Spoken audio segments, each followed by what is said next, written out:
मैदान संपन्न झालं आणि या मैदानाचा प्रथम क्रमांकाचा मानकरी ठरला हिंद केसरी सचिन आणि सोबत पाहायला लक्ष हिंद केसरी जोडी आज पुन्हा एकदा पाहिले आणि प्रथम क्रमांकाचे मानकरी ठरले. दादा नमस्ते. नमस्ते. काय सांगाल कशा पद्धतीने नियोजन करण्यात आलेलं, पुन्हा एकदा ही जोडी एकत्र आली आणि प्रथम क्रमांक आहे?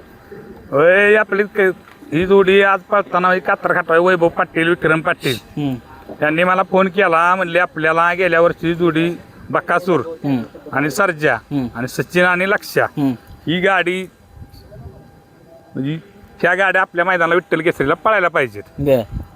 मग ही सगळं म्हणजे आजच्या पायर आणि आजचा गुलालाचं श्रेय विक्रम पाटील आणि वैभव पाटलांना देण्यात येते. आज नवनाथ शेठ यांचा आनंद कसा आहे? फोन वगैरे झाला का नाही? एक नंबर फोन झालंय. बऱ्याच दिवसात संघर्ष म्हणजे मागच्याच बोरजावाड्या मैदानात जरा नाराज झाले होते नवनाथ शेठ, पण नवनाथ शेठला बोललो की 25 तारखेला तुमचा संघर्ष 100% संपवणार. कुठंतरी लक्षात एक बॅड पॅच मध्ये चालू होता आणि आजार पण होतं, पण ते बरेच दिवस आपल्याला पण कळून आलं नाही. जरा काय सांगाल? होय, ते जरा नाकात इंजुरी झालेली थोडी येऊन जरा कळलं नाही, पुन्हा कळलं ती झाला आता कवर. जो पहिला लक्ष आहे तो आज सगळ्या महाराष्ट्राला दिसला. काय सांगाल? सगळ्यांना दिसला, कारण त्याचा तसाच पळ गटाला दिसला, सेमीला आणि फायनलला जो पुशेगाव मध्ये पळाला तोच लक्ष आज सगळ्यांना दिसलाय. काय आनंद आहे आजचा? आनंद म्हणजे भरपूर आनंद झालाय. पण कसं आहे, आमचं नवनाथ शेठ जरा खूपच नाराज झालं होतं. आज खुशच आहेत ते. आज खुश असं तुम्ही फोनवर बोलला. हो, झाले मग त्यांना शुभेच्छा दिल्यात. कळलं होतं इंजुरी कॅल्शियमचं काय तर ते म्हटलं होतं की त्याचं कमी होत होतं, पण ते तुम्हाला बरोबर निरीक्षणात आलं म्हणून आज परत बैलानं सिद्ध करून दाखवलं की तो पळतो का तर 100% पळतो. होय, त्याच्यात तेवढी धमक आहे. लोकांना महाराष्ट्राला माहित आहे की लक्षात जी धमक आहे म्हणजे त्याला थोडं इंजुरी काय नसली तर त्याच्यात धमक आहे. ही गाडी मागणं सुटली काय झालं तरी तो निकाल घेतो. सचिन बद्दल काय सांगाल? सचिनने सुद्धा तेवढीच त्याला साथ दिली. सचिन जे कसं आहे दोघं ती मी मगाशी सुद्धा बोललो की सचिन आणि लक्ष्य कशी आहे ही भाऊ जोडी आहे. ही ज्या वेळेला ही गाडी ती एका जागी असते, ज्या वेळेला ती एका जोट्यात येतात त्या वेळेला ती गाडी काहीतरी इतिहास घडवते. एक वेगळं स्पीड लागतं ह्या जोडीला. काय सांगाल या जोडीविषयी? सचिन लक्ष्या जोडीविषयी बोलल तेवढं कमी आहे का त्यांच्या या जोडीला बोलण्याला शब्दच नाहीत. किती दिवसाचा संघर्ष होता जरा सांगा. किती दिवसाचा संघर्ष होता? 2-2.5 महिने झालं संघर्ष होतोय आपल्याला. काय आहे तुम्हाला संघर्षात काय वाटलं? म्हणजे तुम्हाला एक अनुभव काय भेटला? संघर्ष म्हणजे कसं आहे, आपण आयुष्यात भरपूर संघर्ष केलाय, त्यामुळं म्हणजे काय अशी अडचण वाटत नाही. फक्त काय संघर्षात कसं करतो हे आपलं काय चुकलंय, आपलं काय आहे ते मी फक्त ते हुडकत असतो आपण की आपली चुकी कुठं होते, आपण काय म्हणजे होतंय. डॉक्टर बल्लाळ सरांच्या बद्दल काय सांगाल? डॉक्टर बल्लाळ सर काय महाराष्ट्रामध्ये बॉसच आहेत. डॉक्टर बल्लाळ सर म्हणजे दुसरे शरद पवार आहेत. नियोजन लावलं की गंडत नाही. आज नाही, बॉसनी ज्या ज्या नियोजन लावलंय बॉसचं नियोजन कधी गंडत नाही आणि बॉस आहेत. पहिली गोष्ट म्हणजे बैलाला बघितल्या त्यांनी सांगितलं असं की इसनीचा काय प्रॉब्लेम आहे किंवा होय, त्यांना मी 2-3दा बोललोय करून, पण त्यांना एकदा दाखवलं. नंतर त्यांनी एकदा येऊन बघितलं आणि बैल एक 4 ते 5 दिवसातच बैल म्हणजे फ्रेश झाला. मैदानाच्या फाटीबद्दल काय सांगाल? कशी होती फाटी? फाटी एक नंबर फाटी. जी आम्ही सांगितली, जे आम्ही जसं सांगितलं तसं वैभव पाटलांनी केलं म्हणजे फाटी एक नंबर फाटी झाली. पण आता तब्येतीमध्ये जरा थोडीशी सुधारणा दिसते. तब्येत पण चांगली सुधारली आता. काय सांगाल? एक काय खाद्य वगैरे काय बदल केलेत का? काय चालू आहे? खाद्यात जरा केल्यात बदल.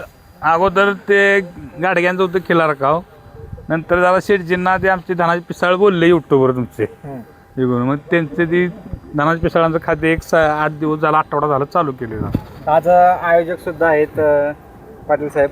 काय सांगाल? आज हिंद केसरी जोडी तुमच्या मैदानात पळाली आणि तुमच्या मैदानात काहीतरी घडतं ना, 100% घडतं. आज त्या जोडीने परत एक कमाल करून दाखवलं. हा लक आहे मला, कातर खटावची लक आहे आणि माझी भावकी माझ्या घरातले भाव आहे विक्रम पाटील वैभव पाटील. ह्या मैदानात मी कधी मागच्या मैदानात सुद्धा 1 नंबर केलाय मी आणि ह्या मैदानात सुद्धा त्यांनी सकाळीच सांगितलेलं आज 1 करायचं आपल्याला. सगळ्यात महत्वाची गोष्ट म्हणजे फाटी जी त्यांनी म्हणजे आखली किंवा सगळ्या गोष्टी बघितल्या, अनेक फाट्या बघितल्या, पण मला असं वाटतं की त्या फाटीवर साधं बैलाला कुठल्या खर्चाटलं नाही. आता महत्वाचं मग ती सांगतो मी की मी बाहेर जातो प्रत्येक फाटीवर लक्षाची तुम्ही मागे दाखवा काय मुंदर नक्की फुटते ती, पण आज बैलाला अजिबात काय लागलं नाही. आणि माणूस 8-10 दिवस झालं झोपला नाही. नाही माणसं कसं आहे, माळकरी माणूस आहे, त्याला काळजी आहे. प्रत्येकाची काळजी आहे त्याला, बैला लागला पण आम्ही बोललो होतो की बैलासनी कुठल्या दुखापत ही झाली नाही पाहिजे. म्हणजे आज जरा थोडी गाडी म्हणजे माझ्या मते गाडी थोडी कमी झाली का, तर त्यांना काय वाटलं असेल जुनी फाटी असेल. पण आता ज्यांनी फाटी बघितली पुढच्या मैदानाला बघा गाड्या किती भरपूर जमतात. नाही त्याच्यापेक्षा महत्वाचं की ह्या गोष्टीचं पाटील काय झालं तरी एक आम्हाला अनुभव आहे. पहिल्या वर्षी पण गाडी झाली 512, हां मागच्या वर्षी गाडी झाली 530 आणि ह्या वेळेस झाली 538. मला असं वाटतं की देवाची विठ्ठल सुद्धा एक कुठतरी असं असेल, 100% देव कायम 50,000 1,00,000 एवढेच पैसे त्याच्या कामापुरते शिल्लक ठेवतो. म्हणजे आतापर्यंतचा इतिहास आहे. आम्हाला कालपर्यंत वाटत होतं, परंतु आज असं वाटलं कुठंतरी की आज महाराष्ट्रातील सगळे जेवढे टॉपचे नंदी होते तेवढे सगळे पळायला आले. ह्याच्यापेक्षा म्हणजे भाग्य आमचं कातरकाटावकरांचं काही नाही. आणि विशेष म्हणजे तुम्हाला पण विठ्ठल म्हणजे आज आषाढी एकादशी धावून आला, कारण की तुम्ही त्यावेळी म्हटलं होता की पाऊस भरपूर पडत होता, पण आज पावसाने खऱ्या अर्थानं आपल्या मैदानासाठी पाऊस नव्हता अक्षरशः. आज पाऊस नसण्यापेक्षा आई गणेश महाराजांची विहापूरच्या पालखीतून पायी दिंडी करते. बरोबर. आईचा कालच फोन आलता हां की जिथं दिसेल जिथं मला म्हणजे विठ्ठलाची मूर्ती दिसेल किंवा विठ्ठल जिथं दिसेल किंवा कुठलीही पालखी दिसेल तर मी हात जोडून सांगते की घेतलेलं पोरानं मैदान आहे, कुठेही वाया जाऊन देऊ नको. शेवटी आईचा आशीर्वाद असल्यावर मागं काय होत नाही असं नाही, सगळ्या गोष्टी साध्य होत्यात.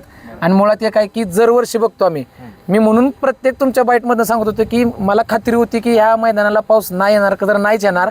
बरेच बैलगाडी मालक पाऊस येतील म्हणून त्यांनी गाडीच नोंद केली नाही, परंतु आज आदतला बघितलं आम्ही, भरपूर आदतला गाडी नोंद झाली. त्याच्या मागचं कारण एक की त्यांना समजलं की ओपनचं मैदानात जर एवढं चांगलं झालं तर मग आदत तर का होणार नाही. पाटील, देवाचं नाव विठ्ठल केसरी म्हणजे विठ्ठल आणि विठ्ठल केसरी मैदान आज देवाच्या नावाला शोभल असं मैदान पार पडलं मला वाटतं. 1,00,000% झाले.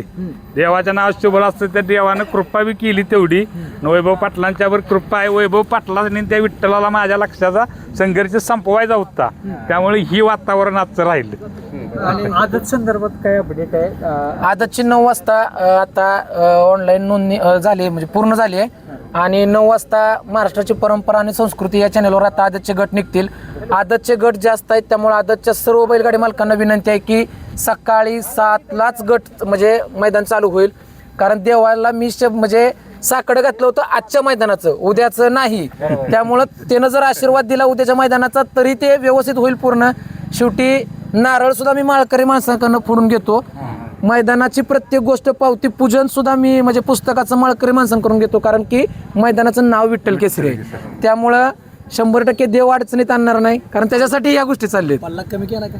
उद्याच्याला 50 फूट पल्ला कमी केलाय, त्यामुळे काही अडचण नाही. मला वाटतं सेमीचे लॉट्स पण माळकरी सगळे जेवढे मैदानात माळकरी माणसं होते त्यांच्याकडूनच सेमीचे लॉट काढलेत. आणि फायनलचे सुद्धा लॉट माळकरीच आहेत. काटकर म्हणून आमच्या कातरकाटावातले म्हणजे ज्येष्ठ आहेत त्यांच्याकडून. मैदानाला नाव विठ्ठल केसरी आहे, त्यामुळे हा मान प्रत्येक माळकऱ्याला. झेंडा पंच पण माळकरीच होते, काय सांगा? तेच सांगतोय, झेंडा पंच माळकरी, नारळ फोडणारा माळकरी, पुस्तकाचं पूजन करणारा माळकरी, सेमी काढणारा माळकरी, फायनलच्या चिठ्ठ्या काढणारा माळकरी. नाव मैदानाचं विठ्ठल केसरी आहे. आयुष्यभर जोपर्यंत हे मैदानाची परंपरा चालू राहते तोपर्यंत फक्त आषाढी एकादशी म्हटलं की विठ्ठल केसरी आणि त्या पांडुरंगाचं मैदान हेच फक्त आमच्या आयुष्यात लक्षात राहील. परंपरा आता तुमच्या मैदानाची चालू झालेली आहे, काय सांगाल ते? परंपरेपेक्षा महत्वाचं एक आहे की एक देवानं दिलेलं हे आम्हाला म्हणायचं लागेल की देवानंच हे आम्हाला सुचवलेली कल्पना आहे की आषाढी एकादशीला महाराष्ट्रात फक्त हे कातरखाटावला विठ्ठल केसरी मैदान होतं की आषाढी एकादशीला. म्हणजे आज तुम्ही प्रत्येक मैदानात बघितलं असेल असं कुठलाही म्हणजे अगदी जे ग्राहक होत म्हणजे जे आपले स्टॉलवाले होते असा एकही स्टॉल नव्हता की तिथं खिचडी मिळत नव्हती, शाबूचा म्हणजे शाबू वडे. म्हणजे कुठेतरी असं वाटतं की आज ह्यो दिवसच देवासाठी आहे. आणि